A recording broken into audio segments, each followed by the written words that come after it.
It's a beautiful summer morning and I want to show you some watering options for seedlings from sowing stage to small plant for then planting out mostly, and containers too.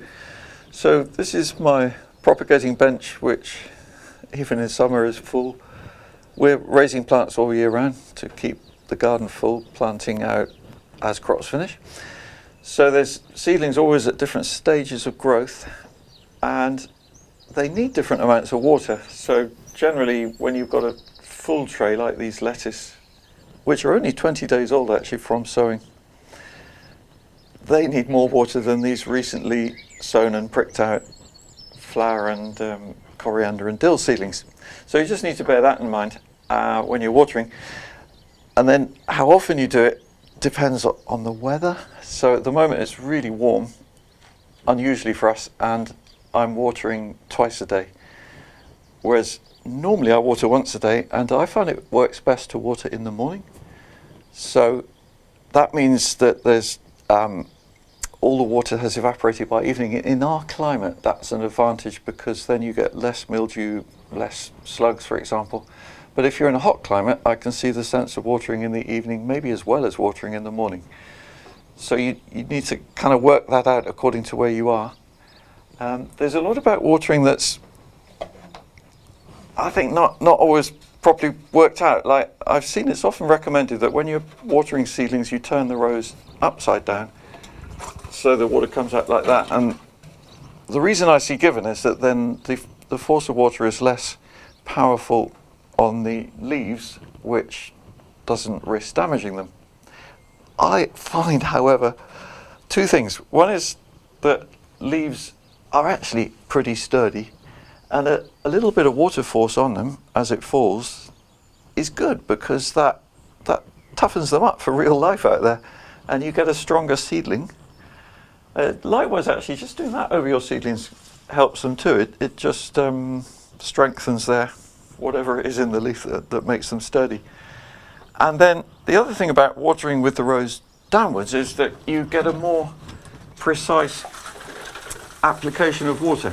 So I'm just going to water all these seedling trays now. This is how I do it every morning and sometimes in the afternoon when it's really hot.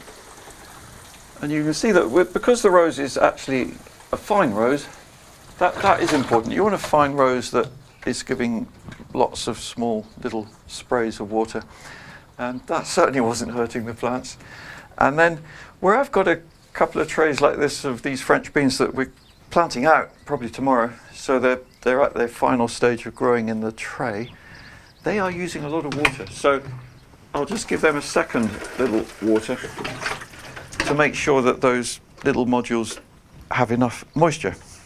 And I actually just noticed this morning, for various reasons, I missed it yesterday afternoon, and you can see what happens if your seedlings don't have enough water at some stage. You get this crisping on the leaf.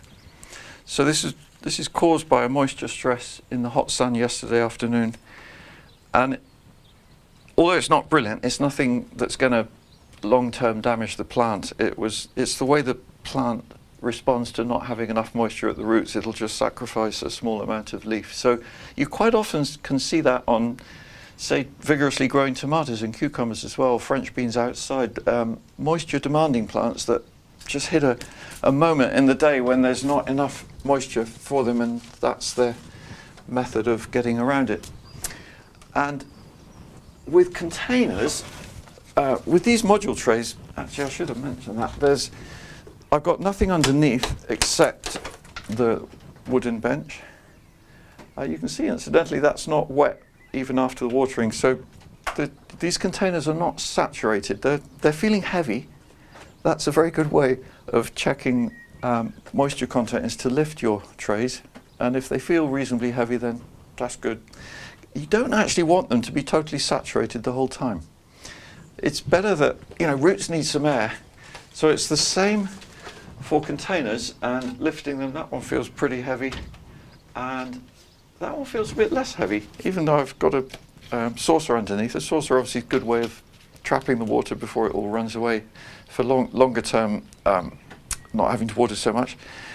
But because this is a much bigger plant than that one. This is obviously pumping out more water. I've been watering them roughly the same. This one feels lighter, so I'll give it a bit more water.